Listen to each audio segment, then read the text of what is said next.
Ia hadir di bingkai pandang kita nyaris setiap hari. Namun jarang sekali benar-benar kita perhatikan. Sebuah siluet tajam di atas atap genting sebuah rumah tua di pedesaan, atau bertengger dengan angkuh di antara keruwetan kabel listrik di jantung kota metropolitan. Warnanya adalah definisi dari absolut, hitam legam, pekat, seolah menyerap semua cahaya dan rahasia di sekitarnya, menyisakan hanya bentuknya yang familiar, namun sekaligus terasa asing. Matanya, dua manik obsidan yang berkilau, tidak menatap dengan tatapan kosong seekor hewan biasa. Ada intensitas di sana, sebuah fokus yang tak berkedip, yang terasa lebih seperti sedang mengkaji, menimbang-nimbang, dan merekam. Ia adalah anomali yang diam-diam kita terima keberadaannya. Ya, burung gagak. Suaranya adalah salah satu suara alam yang paling mudah dikenali, namun paling sedikit membawa ketenangan. Itu bukan nyanyian merdu yang menyambut fajar, melainkan seruan yang memecah keheningan dengan cara yang janggal. Terasa lebih seperti pernyataan atau bahkan peringatan daripada sebuah lagu. Saat ia terbang, kepakan sayapnya yang lebar dan kuat membelah udara dengan tujuan yang jelas, tidak pernah ragu-ragu. Ia bergerak dengan efisiensi yang dingin, mendarat dengan presisi, dan selalu mengamati. Dari ketinggian singgah sananya, ia memandang dunia manusia dengan perspektif yang tidak kita miliki, menjadi saksi bisu dari segala drama, komedi, dan tragedi yang kita jalani di bawahnya. Namun, di Nusantara, tatapan dan suara itu membawa beban makna yang jauh lebih berat daripada sekedar kehadiran seekor unggas. Disinilah garis antara dunia fauna dan dunia folklore menjadi kabur. Bagi ribuan generasi nenek moyang kita, burung gagak bukanlah sekedar penghuni ekosistem. Ia adalah simbol, sebuah hieroglif hidup yang membawa pesan dari alam lain. Kemunculannya di waktu dan tempat yang salah bisa mengirimkan getaran kecemasan ke seluruh kampung. Namanya terjalin erat dalam benang-benang mitos dan kepercayaan yang diwariskan dari mulut ke mulut, menjadi bagian tak terpisahkan dari landscape spiritual Indonesia. Kaitannya dengan dunia gaib begitu kuat, seolah sayap hitamnya adalah jembatan penghubung antara dunia orang hidup dan nirwana orang mati. Kepercayaan yang paling mengakar adalah perannya sebagai pertanda buruk, sang pembawa kabar duka. Sebuah cerita yang mungkin pernah Anda dengar dari kakek nenek Anda. Jika seekor gagak berputar-putar di atas atap sebuah rumah sambil bersuara tanpa henti, itu bukanlah pemandangan yang biasa. Itu adalah sebuah firasat, sebuah pertanda bahwa malaikat maut sedang dalam perjalanan, bahwa salah satu penghuni rumah tersebut tak lama lagi akan berpulang. Sebagian bahkan percaya gagak mampu mencium aroma kematian yang tak terdeteksi oleh indera manusia, membuatnya menjadi utusan yang datang lebih dulu sebelum prosesi pemakaman yang sesungguhnya dimulai. Di malam hari, kekuatannya sebagai simbol mistis semakin menjadi-jadi. Keheningan pekat sebuah desa yang hanya diterangi rembulan bisa seketika pecah oleh suaranya yang serak. Di saat seperti itu, suaranya bukan lagi sekedar suara burung. Ia berubah menjadi bisikan dari balik tabir, pesan dari arwah leluhur, atau bahkan panggilan dari lelembut yang sedang melintas. Suaranya yang aneh dan tidak merdu itu, bagi telinga yang dibesarkan dengan cerita-cerita rakyat, adalah sebuah kode yang harus diwaspadai. Ketakutan dan rasa hormat bercampur aduk, menciptakan hubungan yang kompleks antara manusia dan makhluk ini. Ia adalah penjaga gerbang dunia lain, sekaligus sipir yang mengawasi dunia kita. Kecerdasannya yang tampak jelas juga melahirkan mitos lain. Gagak sebagai peliharaan atau mitra bagi para orang pintar atau dukun. Dalam narasi-narasi ilmu hitam, gagak sering digambarkan sebagai mata-mata yang bisa diperintah, terbang tanpa suara untuk mengintai target atau bahkan mengirim guna-guna dari jarak jauh. Logikanya sederhana. Hewan mana lagi yang memiliki kombinasi warna yang melambangkan kegelapan, suara yang menakutkan, dan kecerdasan yang seolah mampu memahami perintah manusia? Ia menjadi wadah yang sempurna untuk proyeksi ketakutan dan kekaguman kita pada hal-hal yang tak dapat dijelaskan. Generasi demi generasi, cerita ini diwariskan. Ia mengendap dalam kesadaran kolektif kita, membuat kita secara naluriah menatap gagak dengan perasaan yang berbeda dibandingkan saat kita menatap seekor merpati atau burung gereja. Mitos-mitos ini begitu kuat, begitu persisten, bukan tanpa alasan. Namun, disinilah kita berdiri sekarang, di persimpangan antara pengetahuan kuno dan penemuan modern. Mari kita berhenti sejenak dan mengajukan sebuah pertanyaan yang lebih berani. Sebuah pertanyaan yang mungkin terasa menantang. Bagaimana jika semua mitos itu dalam esensinya bukanlah tahayul? Bagaimana jika nenek moyang kita tidak salah? Bagaimana jika mereka adalah para pengamat ulung, para ilmuwan pertama di zaman mereka, yang menyaksikan fenomena nyata dengan keterbatasan bahasa dan konsep yang mereka miliki saat itu? Bayangkan sejenak, mereka melihat seekor hewan yang mampu melakukan hal-hal yang tidak bisa dilakukan hewan lain. Mereka menyaksikan perilaku yang begitu kompleks, begitu terencana, dan begitu cerdas, hingga satu-satunya kerangka penjelasan yang masuk akal bagi mereka adalah melalui lensa kekuatan gaib dan dunia roh. Mereka melihat sesuatu yang nyata, sesuatu yang begitu luar biasa, hingga harus dijelaskan dengan narasi yang juga luar biasa. Kini, di era modern, dengan perangkat ilmu pengetahuan, dengan kamera beresolusi tinggi, pelacak GPS mikro, dan eksperimen kognitif yang canggih, kita akhirnya mulai bisa mengintip ke dalam kotak hitam itu. Kita mulai bisa membedah pikiran seekor gagak, dan apa yang kita temukan di dalamnya, apa yang sains ungkapkan tentang kecerdasan, memori, dan kehidupan sosial mereka. Ternyata jauh lebih mencengangkan dan dalam beberapa hal jauh lebih mengerikan daripada mitos manapun yang pernah kita dengar. Sains modern tidak datang untuk membunuh mitos tentang gagak, sebaliknya ia datang untuk meneranginya, untuk menunjukkan kepada kita fondasi kebenaran yang melahirkan legenda-legenda tersebut. Ia membuktikan bahwa nenek moyang kita punya alasan yang sangat bagus untuk merasa takut sekaligus kagum. Mari kita mulai perjalanan ini bersama, sebuah perjalanan untuk memisahkan fakta dari fiksi, dan menemukan bahwa kebenaran ilmiah terkadang bisa lebih fantastis daripada imajinasi terliar sekalipun.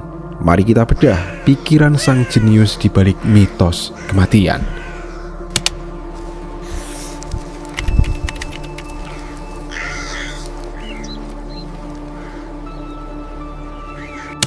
Perjalanan untuk membedah pikiran sang jenius ini, kita mulai bukan dari dunia gaib yang gelap dan berkabut, melainkan dari panggung nyata yang diterangi oleh observasi teliti dan eksperimen ilmiah. Disinilah, di bawah pengawasan ketat para peneliti, tabir misteri gagak mulai tersingkap, bukan sebagai makhluk mistis, melainkan sebagai salah satu pemikir paling hebat di kerajaan hewan. Apa yang kita temukan bukanlah sihir, melainkan sebuah bentuk kecerdasan yang begitu canggih, begitu adaptif, dan begitu kompleks, hingga seringkali terasa seperti sihir. Kita akan menelusuri 4 pilar utama yang menopang reputasi gagak sebagai anomali intelektual: kemampuannya sebagai seorang insinyur, strateginya sebagai penakluk kota, memorinya yang mengerikan sebagai seorang perekam individu, dan jaringannya yang luar biasa sebagai penyebar informasi sosial. Di dunia hewan, penggunaan alat bukanlah hal yang benar-benar langka. Simpanse menggunakan ranting untuk memancing rayap, berang-berang laut menggunakan batu untuk memecahkan cangkang kerang. Perilaku ini meskipun mengagumkan, seringkali bersifat instingtual atau hasil dari pengamatan sederhana. Hewan-hewan ini menggunakan benda-benda yang mereka temukan di lingkungan sekitar apa adanya. Namun, gagak membawa konsep ini ke tingkat yang sama sekali berbeda. Sebuah level yang melampaui sekadar pengguna dan memasuki ranah pencipta. Disinilah kita bertemu dengan sang maestro, bintang dari dunia rekayasa unggas, Gagak Kaledonia Baru. Hidup di kepulauan terpencil di Pasifik, gagak ini telah mengembangkan kemampuan untuk membuat para ahli biologi dan kognitif tercengang selama bertahun-tahun. Makanan utama mereka adalah larva dan serangga lezat yang tersembunyi jauh di dalam celah-celah pohon atau di bawah dedaunan lebat. Paruh mereka meskipun kuat, tidak cukup panjang atau ramping untuk menjangkau sumber protein berharga ini. Menghadapi tantangan ekologis ini, gagak lain mungkin akan menyerah dan mencari makanan lain. Namun, Gagak Kaledonia Baru tidak menyerah. Mereka berinovasi, mereka menjadi insinyur. Observasi di alam liar dan di laboratorium menunjukkan sebuah proses yang sangat sistematis. Seekor gagak akan hinggap di sebatang pohon, matanya yang tajam memindai dahan-dahan di sekitarnya. Ia tidak mencari sembarang ranting.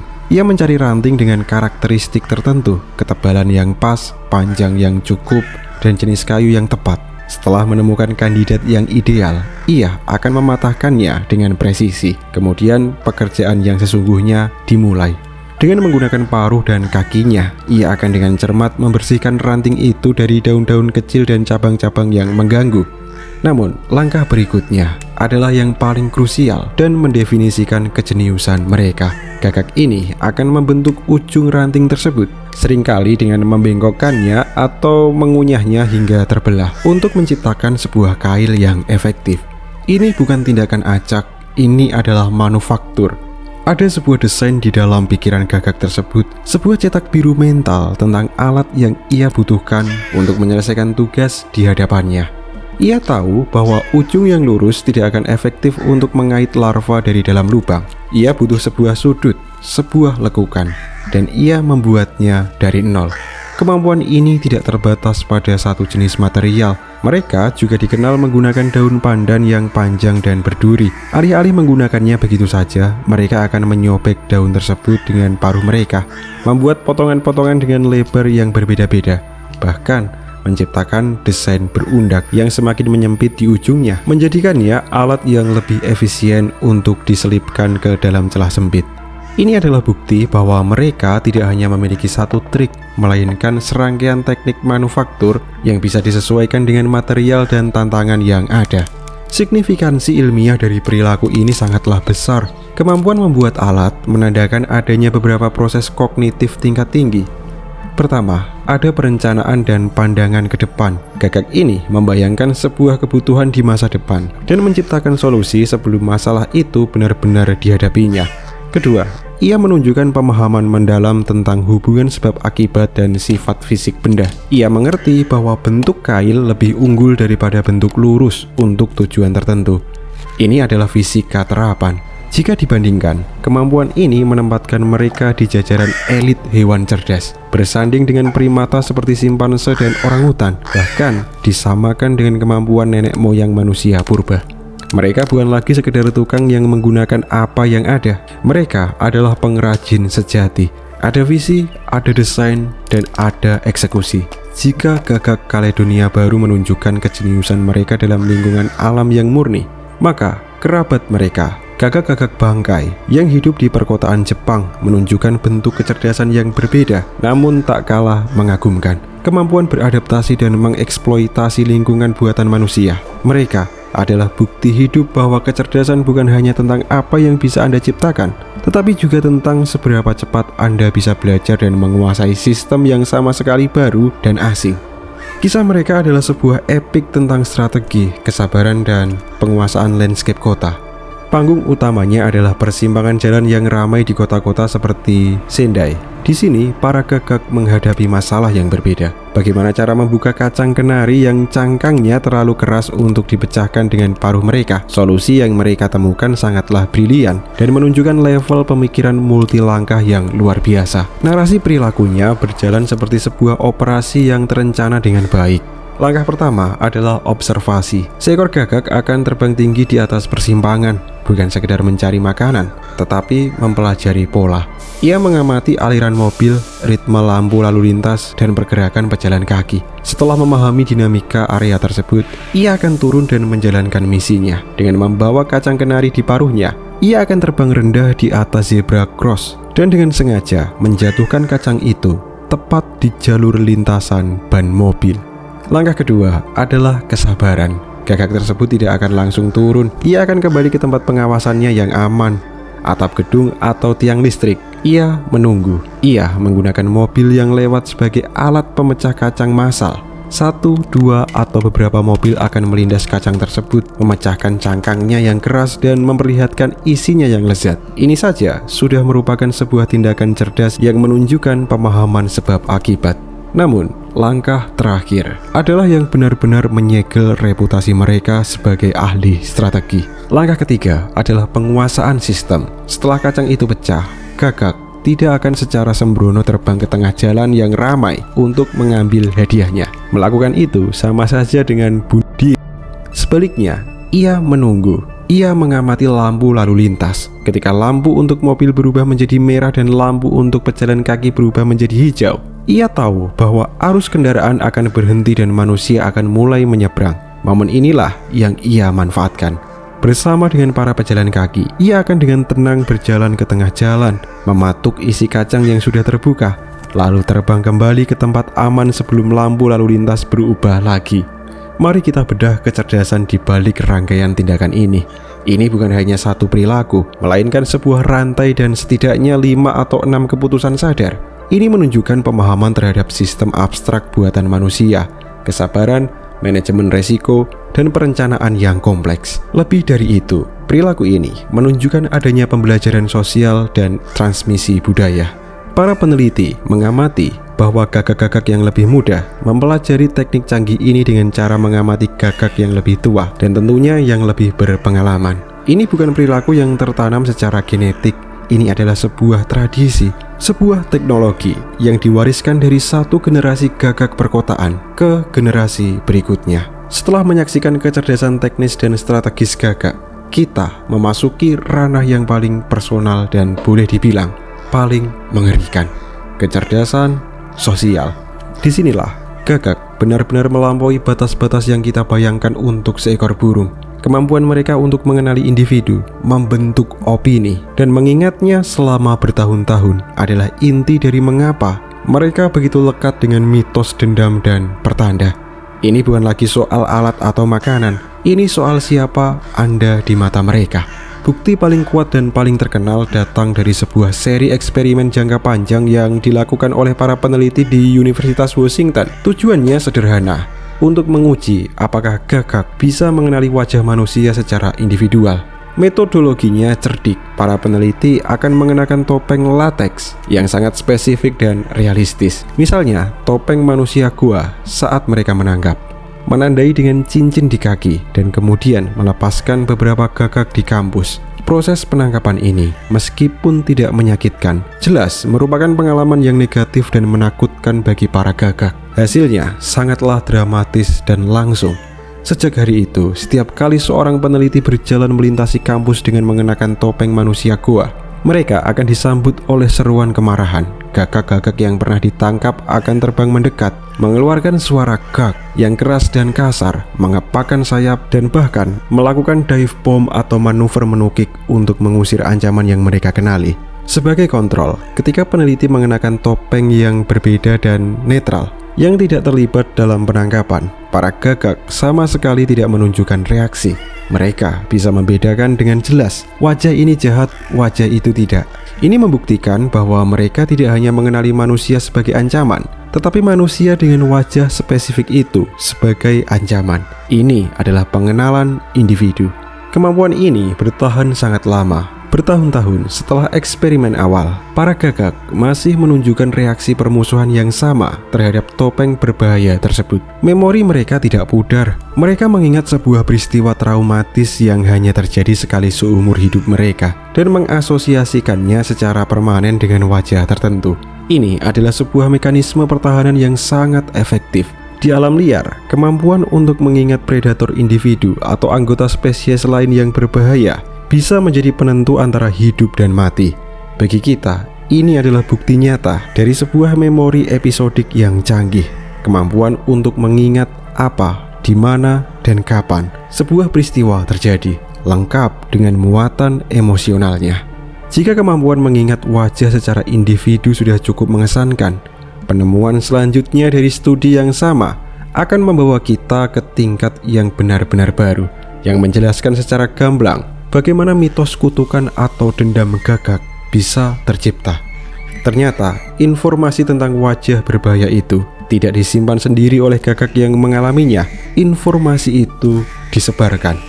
Para peneliti di Washington mulai menyadari bahwa fenomena yang aneh, gagak-gagak lain di area tersebut yang tidak pernah ditangkap atau bahkan tidak menyaksikan peristiwa penangkapan itu, juga mulai ikut memarahi dan menyerang individu yang memakai topeng manusia gua. Bagaimana ini bisa terjadi? Jawabannya hanya satu.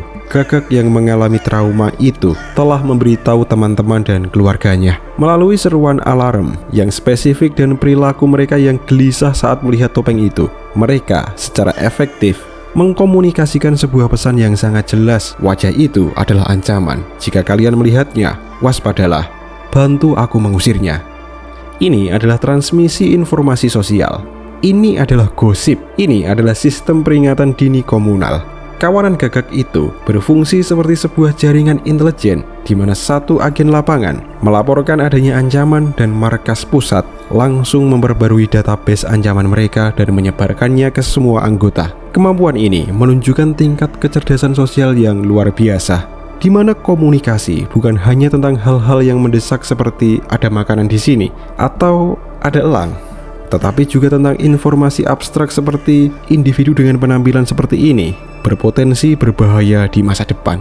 Fenomena ini terus berlanjut selama bertahun-tahun, bahkan menjadi lebih luar biasa. Para peneliti menemukan bahwa generasi baru gagak, anak-anak dari burung yang ditangkap yang menetas bertahun-tahun setelah insiden awal, juga menunjukkan proses permusuhan yang sama terhadap topeng berbahaya itu. Mereka mempelajari kebencian ini dari orang tua dan anggota kelompok mereka tanpa pernah mengalami sendiri pengalaman negatif tersebut.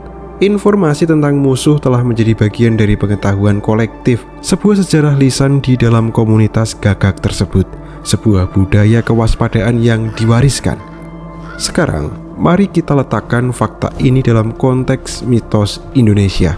Ketika nenek moyang kita mengatakan bahwa menyakiti satu gagak akan membuat kita dimusuhi oleh semua gagak, mereka tidak sedang berfantasi. Mereka sedang mendeskripsikan sebuah realitas biologis yang kompleks. Satu tindakan salah Anda terhadap seekor gagak bisa membuat Anda memiliki catatan kriminal abadi di dalam komunitas mereka. Reputasi Anda sebagai ancaman akan menyebar lebih cepat dari gosip di pagi hari. Inilah jembatan terakhir yang menghubungkan sains dengan mitos.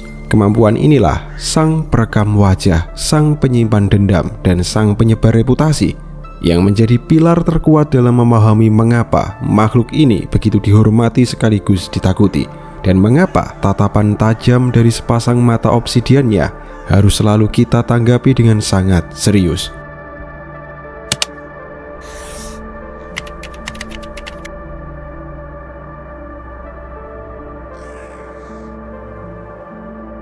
Kita telah melakukan perjalanan jauh ke dalam labirin pikiran seekor gagak. Kita telah menyaksikan kehebatannya sebagai seorang insinyur yang mampu merancang dan menciptakan alat dari nol. Kita telah mengagumi kelihayannya sebagai ahli strategi perkotaan yang mampu membajak sistem buatan manusia untuk kepentingannya sendiri.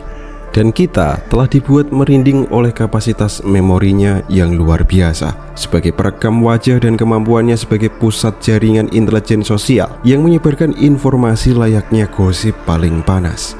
Setiap penemuan ini, setiap fakta yang terungkap telah membangun sebuah kasus yang tak terbantahkan. Kita tidak sedang berhadapan dengan unggas biasa. Namun, semua bukti ini, seberapapun mencengangkannya, belum menjawab satu pertanyaan paling fundamental dan paling gelap yang telah membayangi hubungan kita dengan gagak selama berabad-abad. Pertanyaan yang menjadi inti dari semua mitos. Kini, tibalah saatnya untuk menghadapi misteri terbesar itu secara langsung. Lalu, bagaimana dengan mitos pembawa kabar kematian? Pertanyaan ini menggantung di udara, serat dengan beban kepercayaan turun-temurun dan rasa takut yang diwariskan. Bagaimana mungkin seekor burung bisa begitu akurat diasosiasikan dengan datangnya ajal? Apakah mereka benar-benar memiliki indera keenam untuk mencium aura kematian? Atau adakah penjelasan lain yang lebih logis namun tak kalah menakjubkan? Jawabannya yang ditemukan oleh para ilmuwan melalui serangkaian eksperimen yang cerdik dan sedikit mengerikan terletak pada salah satu perilaku gagak yang paling dramatis dan paling disalahpahami, apa yang oleh manusia disebut sebagai upacara pemakaman gagak. Untuk memahami fenomena ini, para peneliti seperti Dr. Swift dari Universitas Washington harus merancang sebuah skenario yang langsung menarget inti dari misteri ini. Mereka tidak bisa menunggu seekor gagak mati secara alami. Mereka harus mensimulasikannya. Eksperimennya melibatkan seorang relawan manusia yang berjalan melintasi area yang sering dikunjungi gagak sambil membawa spesimen gagak yang telah diawetkan. Reaksi yang terjadi sangatlah cepat, konsisten, dan luar biasa informatif. Saat relawan itu muncul membawa jasad temannya, gagak pertama yang melihat akan langsung mengeluarkan suara alarm yang khas, serangkaian suara yang keras, tajam, dan penuh tekanan. Suara ini berbeda dari panggilan biasa. Ia adalah sebuah sirene darurat yang langsung menarik perhatian setiap gagak lain dalam jangkauan pendengaran. Dalam hitungan detik, apa yang tadinya hanya 1 atau 2 gagak berubah menjadi kerumunan yang riuh. Puluhan gagak akan berdatangan dari berbagai arah, berkumpul di pohon-pohon atau atap di sekitar lokasi kejadian. Mereka menciptakan apa yang disebut para ilmuwan sebagai kerumunan. Namun, yang terjadi selanjutnya bukanlah kekacauan. Ada sebuah pola. Sebagian gagak akan mendekat dengan hati-hati, terbang dari dahan ke dahan untuk mendapatkan sudut pandang yang lebih baik terhadap jasad dan pembunuhnya. Dalam eksperimen ini, yaitu manusia yang membawanya. Mata mereka terpaku, mengamati setiap detail. Sementara itu, suara riuh mereka terus berlanjut. Sebuah paduan suara serak yang seolah-olah bagi telinga manusia terdengar seperti ratapan atau kesedihan massal. Pemandangan inilah kerumunan burung hitam yang berisik di sekitar pertanda kematian yang dilihat oleh nenek moyang kita dan diinterpretasikan sebagai sebuah ritual duka cita atau pertanda buruk yang akan datang.